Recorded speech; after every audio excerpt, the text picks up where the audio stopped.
Welcome to NSTV.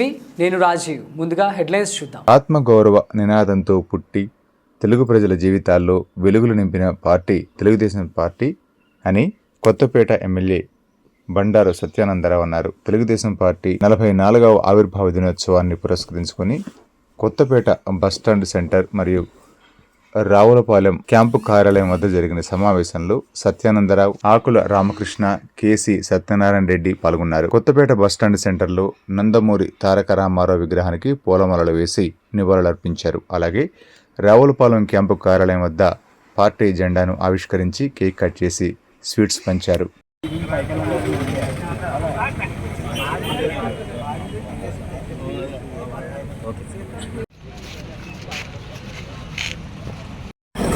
Telugu Desam party ఆవిర్భావ దినోత్సవం.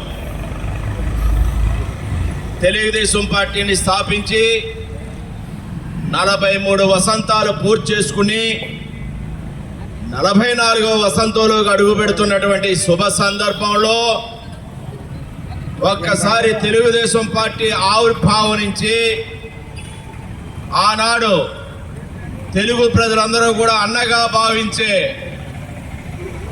స్వర్గీయ విశ్వవిఖ్యాత నట సార్వభౌమగా కీర్తించబడినటువంటి ప్రపంచ ప్రఖ్యాతిగాంచినటువంటి మహాపురుషుడు, యుగ పురుషుడు,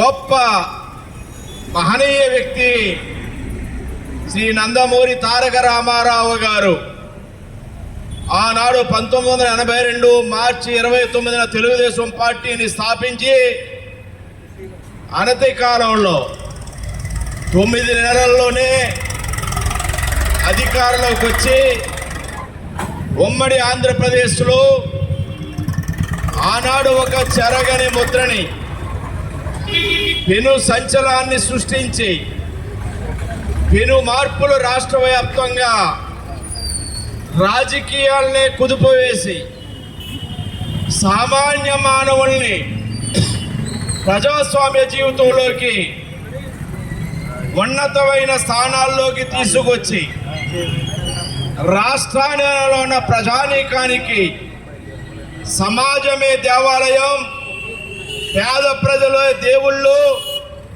అనే సిద్ధాంతం ప్రాతిపదికన పేద ప్రజలను ఆదుకోవడం కోసం కనీస అవసరాలైన తిండి, బట్ట, నీడ, కనీస సౌకర్యాలైన రోడ్డు, మంచినీరు, డ్రైనేజీ, కరెంటు అందించినటువంటి గొప్ప మహనీయుడు ఎన్టీ రామారావు గారు. 83 నుంచి 89 వరకు కూడా ఆయన అధికారంలో ఉన్నా అది ఒక స్వర్ణ యుగం.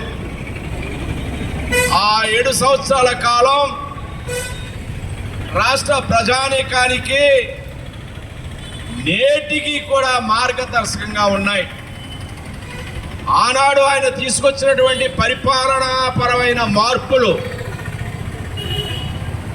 మరి పెన్షన్ పథకం కానీ, 2 రూపాయల కిలో బియ్యం పథకం కానీ, పక్కా గృహాల నిర్మాణ పథకం కానీ, సగం ధరకే 50 రూపాయలకే ఆస్ఫౌర్ విద్యుత్తు రైతులకు అందివ్వడం కానీ, సగం ధరకే చీర దోవతి పథకం కానీ, కరణం ముడిసి వ్యవస్థ రద్దు కానీ, సహకార సంఘాల సింగిల్ విండో విధానం కానీ, మాండలిక వ్యవస్థ మండలాలు ఏర్పాటు చేయడం కానీ, మహిళలకి ఆస్తి హక్కు తీసుకురావడం కానీ,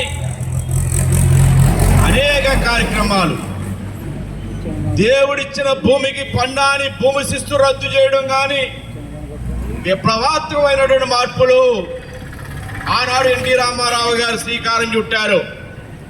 నేటికి అదే 2 రూపాయల బియ్యం, అదే పెన్షన్ 30 రూపాయలు ఆనాడు ఆయన అందిస్తే 4,000 రూపాయలకి తెలుగుదేశం పార్టీ ఈనాడు నారా చంద్రబాబు నాయుడు గారు అందిస్తూ ఉన్నారు. పక్కా ఇల్లు 2.5 లక్షల రూపాయలకి, ఆనాడు 8,000 పక్కా ఇల్లు గృహం, ఈనాడు 2.5-3 లక్షల రూపాయలు పక్కా గృహ నిర్మాణం అందిస్తూ ఉన్నాం.